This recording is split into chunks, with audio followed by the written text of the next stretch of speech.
अस्सलामुअलैकुम everyone, welcome back to my YouTube channel. और आज हम बात करेंगे सबसे ज़्यादा कॉमन और प्रिवेलिंग मसले के बारे में अमंग वुमेन, और उसका नाम है PCOS, पॉलीसिस्टिक ओवरियन सिंड्रोम। आप सब लोग इस कंडीशन से अवेयर होंगे। अगर आपको सिम्टम्स वगैरह के बारे में नहीं भी पता, पर आपको एटलीस्ट नाम से आप फेमिलियर होंगे क्योंकि आप आजकल हर दूसरी वुमेन को ये कहते हुए सुनते हैं कि हमें हार्मोनल इम्बैलेंस है, तो हमें PCOS का इशू है। जो सबसे बड़ा सिम्टम है PCOS का इन वुमेन, वो ये है कि जो वुमेन की साइकिल है वो ज़रा ख़राब होने लग जाती है, विच मीन्स कि जो उनका पीरियड का साइकिल है और मेंस्ट्रुएशन का पीरियड है वो रुक जाता है। तो अगर पीरियड्स आपके ख़त्म हो गए हैं, दैट मीन्स आपकी साइकिल जो है वो उसके स्टेजेस भी डिस्टॉर्ट होंगे, और आगे जाके जब आप कंसीव करने लगेंगे तो वो चीज़ इनफर्टिलिटी भी कॉज कर सकती है। तो इस कंडीशन को अर्ली स्टेज पे कंट्रोल करना इसलिए भी बहुत ज़्यादा ज़रूरी है। तो लड़कियां आजकल यही करती हैं, वो ज़्यादा डर जाती हैं कि हमें पीरियड्स रुक गए हैं तो आगे इनफर्टिलिटी का भी चांस हो सकता है, तो वो फ़ौरन डॉक्टर से जाके कंसल्ट करती हैं। और पाकिस्तान में स्पेशली जो डॉक्टर्स हैं उनकी कॉमन प्रैक्टिस है कि माइल्ड स्टेज पे भी एक कंडीशन होगी तो दवाइयों पे लगा देंगे। तो मेरे पास इस वक्त 3 से 4 तरह की क्लाइंट्स मौजूद हैं जो PCOS कंडीशन के साथ डॉक्टर के पास गई हैं, और उनकी एज कोई 19-20 होगी और अभी उनकी माइल्ड सी स्टेज होती है, और वो उनको पहले ही बर्थ कंट्रोल पिल्स पे लगा देते हैं। उन बर्थ कंट्रोल पिल्स से टेम्परेरीली आपका साइकिल रेगुलेट हो जाता है, विच मीन्स के एक लड़की को दोबारा से पीरियड्स आने शुरू हो जाते हैं, लेकिन जो उसके साइड इफ़ेक्ट्स हैं वो बहुत ज़्यादा हैं और हर किसी को वो सूट नहीं करती।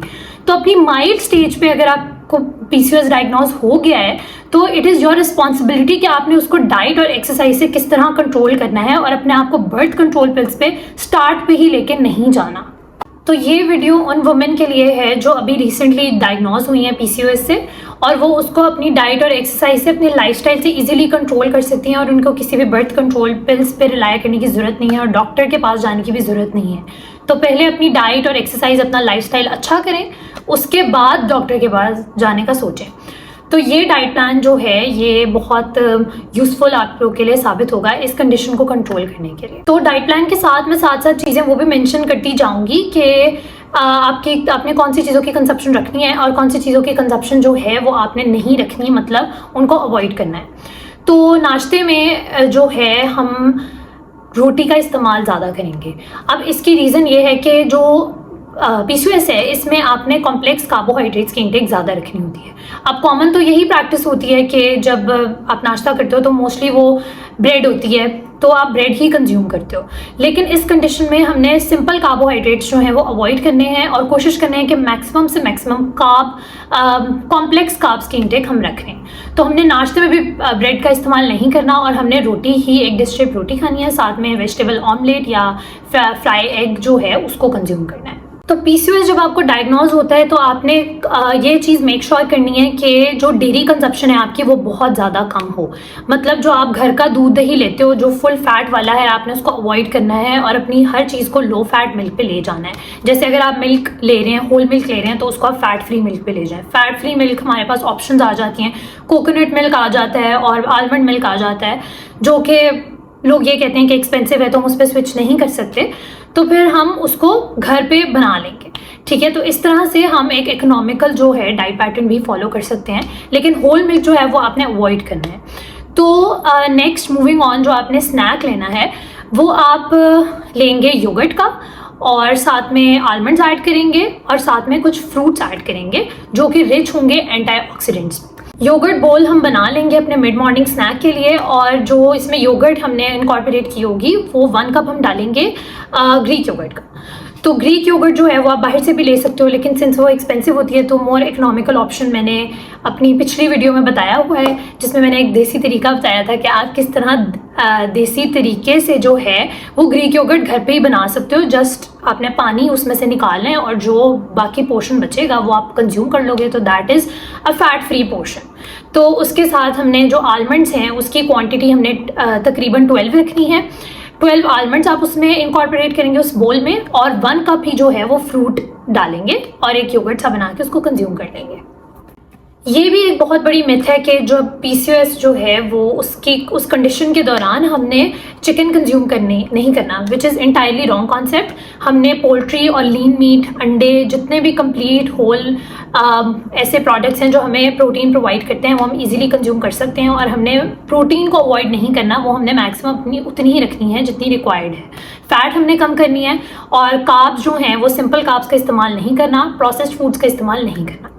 अब एक और मेजर चीज़ है जो इस कंडीशन में अवॉइड करनी है, that is sugary foods. Sugar आपने हर सूरत अवॉइड करनी है। मोस्टली जितने भी मेरे पास PCOS से रिलेटेड क्लाइंट्स आई हैं, उनका मेजर इशू, मैंने जो कॉमन इशू है वो ये है कि उनसे मीठे की क्रेविंग्स उनको बहुत ज़्यादा होती हैं, जिसकी वजह से वो शुगर इंटेक उनकी बहुत ज़्यादा होती है।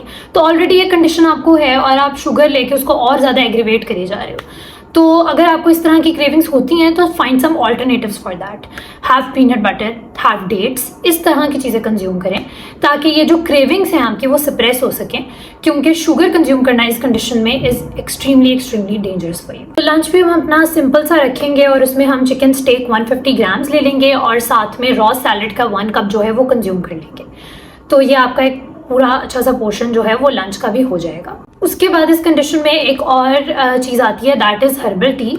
तो मेन जो हमारे पास हर्बल टी है वो ग्रीन टी है। तो हम ग्रीन टी की जो कंजप्शन है उसको रख सकते हैं। तो आप उसको 1 से 2 कप आप पूरे दिन में कभी भी ले लें, तो that is entirely up to you. बस खाली पेट जो है आपने नहीं लेना। खाना खाने के बाद आपने एक वेजिटेबल जूस है उसको कंज्यूम करना है, फ़ौरन नहीं, 2-3 घंटे बाद या तब भी जब आपको भूख लगे। तो ये जो है वो भी एक बहुत बेनिफिशियल है। तो मैंने बहुत से लोगों का देखा है कि जब उनको ये कंडीशन होती है तो उनका हेयर लॉस जो है वो बहुत कॉमन हो जाता है और स्किन जो है उसकी जो ग्लो है वो बहुत डिक्लाइन करने लग जाती है। तो इसको प्रिजर्व करने के लिए हमने मैक्सिमम जूसेस की कंजप्शन रखनी है। तो ये जो वेजिटेबल जूस है ये बहुत बेनिफिशियल है आपकी ग्लोइंग स्किन के लिए, और ओवरऑल भी इस कंडीशन में एक अच्छा एडिशन जो है वो प्रोवाइड करता है। तो वो ड्रिंक ये है कि आपने 2 लीव्स लेने हैं स्पिनच के, हाफ क्यूकम्बर लेना है और 1 एप्पल लेना है, और इन तीनों इंग्रेडिएंट्स को पानी में जो है वो कंबाइन कर देना है। और शुरू में आपको मसला होगा पीने में कि शायद ये बहुत गंदी है, हमसे नहीं पी जाएगी। तो मैं यही कहती हूँ कि अपनी बॉडी को अगर आप यूज टू करवाओ किसी चीज़ से तो अल्टीमेटली वो हो जाती है। तो आप स्टार्ट करें, अगर आपसे नहीं पिया जा रहा तो अल्टरनेट डेज पे पीना स्टार्ट कर दें। मतलब ज़बरदस्ती अपने साथ थोड़ी बहुत करनी पड़ेगी अगर आपने इस कंडीशन को जो है वो प्रिवेंट करना है।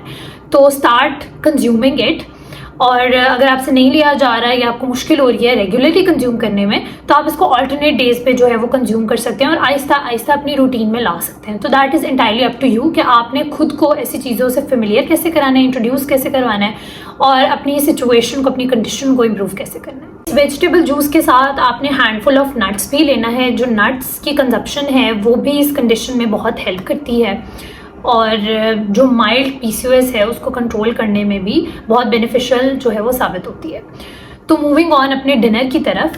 डिनर हम जो है उसमें हम ये कोशिश करेंगे कि जो दालें हैं उसकी कंजप्शन ज़्यादा हो सके। दालें भी बहुत बेनिफिशियल हैं इस कंडीशन में, तो वो भी हमने कोशिश करनी है कि वो मैक्सिमम कंज्यूम करें। तो दाल के साथ मोस्ट जो लोग हैं वो प्रेफर करते हैं कि हम चावल खा लें। तो चावल आप ले सकते हो, कोई इशू नहीं है, लेकिन उसका फिर ये होगा कि वो एक सिंपल कार्ब्स की कैटेगरी में आ जाता है, और सिंपल कार्ब्स की कैटेगरी में आने से आपको पता है वो आपकी बॉडी में डाइजेस्ट जल्दी हो जाता है। तो PCOS जिन लड़कियों में होता है उनमें, जैसे मैंने पीछे मेंशन किया कि कॉम्प्लेक्स कार्बोहाइड्रेट्स की कंजप्शन हो, तो that is more useful and beneficial to improve their condition. तो लेकिन अगर हम राइस इनटेक भी करना चाहें, that is up to us, ठीक है। वो उसका तरीका ये होगा कि हमने जो राइस है उसका सिर्फ 1 कप लेना होगा, और उसके साथ हम 1 कप वेजिटेबल जो है वेजिटेबल सैलड जो है वो भी कंज्यूम करेंगे, और साथ जो है हम दाल ले सकते हैं। लेकिन इससे ये होगा कि आपको दोबारा जल्दी भूख लग जाएगी, क्योंकि एक तो उसकी क्वांटिटी कम होगी, और एक तो जो है सिंपल कार्ब्स की यही प्रॉपर्टी होती है कि वो डाइजेस्ट जल्दी हो जाते हैं आपकी बॉडी में। तो ज़्यादा बेहतर यह है कि हम इस टाइम पे भी जो है वो रोटी की कंजप्शन रखें, दैट इज़ गुड। लेकिन अगर आप ऐसे हैं जिससे चावल नहीं छूटते मेरी तरह, जो कि पर्सनली चावल लवर है, तो फिर आप ये ऑप्शन भी चूज़ कर सकते हैं जो मैंने बताई है।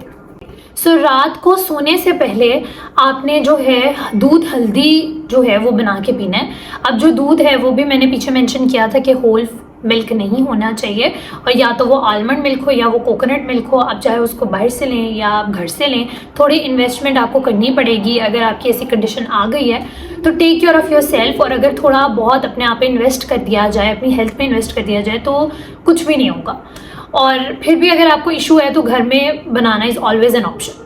तो आलमंड मिल्क या कोकोनट मिल्क जो है वही आपने कंज्यूम करना है, और उसके अंदर 1 चम्मच जो है छोटा, वो आपने हल्दी का डाल देना है। हल्दी की वैसे भी बहुत एंटीसेप्टिक प्रॉपर्टीज़ होती हैं, बहुत बेनिफिशियल होता है, और इस कंडीशन में भी ये बहुत हेल्पफुल साबित होता है। तो सोने से पहले अगर आप सिर्फ खाली दूध पीते हैं, तो अब आज से अगर आपको ये कंडीशन है तो आपने इसके अंदर हल्दी जो है वो भी डाल के पीनी है। कुछ लोगों का ये भी मसला होता है कि हमसे हल्दी जो है, हल्दी दूध नहीं लिया जाता, वो बहुत कड़वा सा उसका टेस्ट हो जाता है, तो हमसे नहीं लिया जाता भाई, तो हम उसमें चीनी डाल लेते हैं। तो चीनी प्लीज़, चीनी का इस्तेमाल हमने नहीं करना। चीनी समझे इस कंडीशन में जहर है आपके लिए।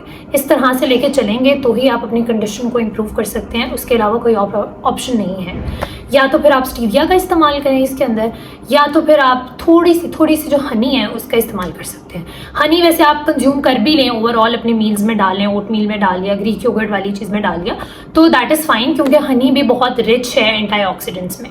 तो हो गया पूरे डाइट का पैटर्न, और पूरे दिन आप क्या क्या चीज़ें ले सकते हैं, क्या क्या कंज्यूम कर सकते हैं, ये मैंने सब इस वीडियो में एक ब्रीफ सी डिस्क्रिप्शन में आपको बता दिया है। अब जहाँ तक एक्सरसाइज की बात हुई, तो वो भी एक बहुत लॉन्ग प्रोसीजर है कि कौन से लोगों के लिए किस तरह की टाइप की एक्सरसाइज होनी चाहिए। वो भी आपके बॉडी टाइप पे डिपेंड करता है, आपकी सेवेरिटी ऑफ कंडीशन पे डिपेंड करता है कि आपका माइल्ड PCOS है या थोड़ा टाइम गुजर गया है या बहुत एडवांस लेवल है, तो उसके लिए भी डिफरेंट टाइप ऑफ एक्सरसाइजेज है।